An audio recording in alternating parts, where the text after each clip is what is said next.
പ്രവചനത്തിൻ്റെ ഉറവിടം, പ്രവചനത്തിൻ്റെ പ്രാഭവസ്ഥാനമെന്ന് പറയുന്നത് അത് ദൈവം തന്നെയാണ്. ജനത്തിന് നൽകേണ്ട സന്ദേശം പ്രവാചകന് ദൈവം നൽകുന്നു. യഹോവ അരുളിച്ചെയ്യുന്നു എന്ന മുഖവുരയോടെയാണ് പ്രവാചകൻ സന്ദേശത്തിന് ആരംഭം കുറിക്കുന്നത്. യഹോവയുടെ അരുളപ്പാട് എനിക്കുണ്ടായി, യെരമ്യാ പ്രവചനം 1:4.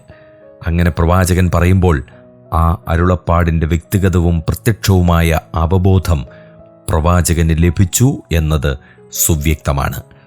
മോശയോടുള്ള ബന്ധത്തിലാണ് ഇതും ആദ്യം പറയപ്പെട്ടിരിക്കുന്നു എന്നത് പ്രത്യേകം പ്രസ്താവ്യമത്രേ. യഹോവ മോശയോട് അരുളിച്ചെയ്തത്, നോക്കൂ, ഞാൻ നിന്നെ ഫറവോന് ദൈവമാക്കിയിരിക്കുന്നു. നിന്റെ സഹോദരൻ അഹരോൻ നിനക്ക് പ്രവാചകനായിരിക്കും. ഞാൻ നിന്നോട് കൽപ്പിക്കുന്നതൊക്കെയും നീ പറയണം. പുറപ്പാട് 7:1-2 വാക്യങ്ങൾ. പുറപ്പാട് 4:15-16 ചേർത്ത് വായിക്കുക. ദൈവം തൻ്റെ വചനം പ്രവാചകനും പ്രവാചകനിലൂടെ ജനത്തിന് നൽകുന്നു. വ്യക്തിപരമായ കൂട്ടായ്മയിൽ ദൈവം വാക്കുകളെ പ്രവാചകന് നൽകുന്നു.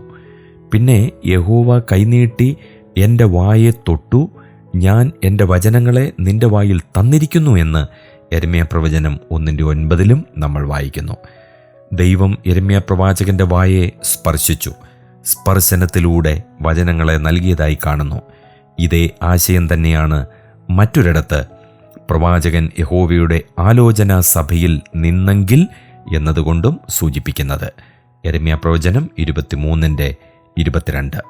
പഞ്ചഗ്രന്ഥങ്ങളിൽ മാത്രം യഹോവ അരുളിച്ചെയ്യുന്നു എന്നതിന് സമാനമായ പ്രയോഗങ്ങൾ 500-ലേറെയുണ്ട്. ചരിത്ര പുസ്തകങ്ങളിലും പദ്യപുസ്തകങ്ങളിലും 300 പ്രാവശ്യം, പ്രവാചക പുസ്തകങ്ങളിൽ 1200 പ്രാവശ്യം, മലാഖി പ്രവചനത്തിൽ 24 പ്രാവശ്യം.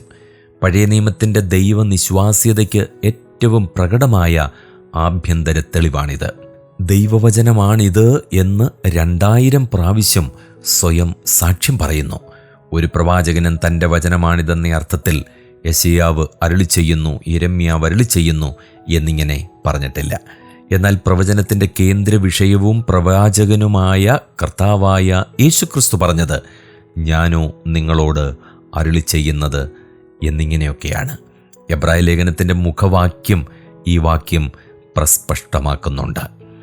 ദൈവം പണ്ട് ഭാഗം ഭാഗമായിട്ടും വിവിധമായിട്ടും പ്രവാചകന്മാർ മുഖാന്തരം പിതാക്കന്മാരോട് അരുളിച്ചെയ്തിട്ട് ഈ അന്ത്യകാലത്ത് പുത്രൻ മുഖാന്തരം നമ്മോട് അരുളിച്ചെയ്തിരിക്കുന്നു. എബ്രായ ലേഖനം 1:1-2 വാക്യങ്ങൾ. അരുളിച്ചെയ്തത് ദൈവമാണ്, പ്രവാചകൻ മാധ്യമം മാത്രമാണ്. 3 പ്രവാചകന്മാർ വചനം ഭക്ഷിച്ചതായി പ്രത്യേകം പ്രസ്താവിച്ചിട്ടുമുണ്ട്. യെരമ്യാ പ്രവചനം 15:16, യെഹെസ്കേൽ 3:1, യോഹന്നാൻ വെളിപ്പാട് പുസ്തകം 10:10.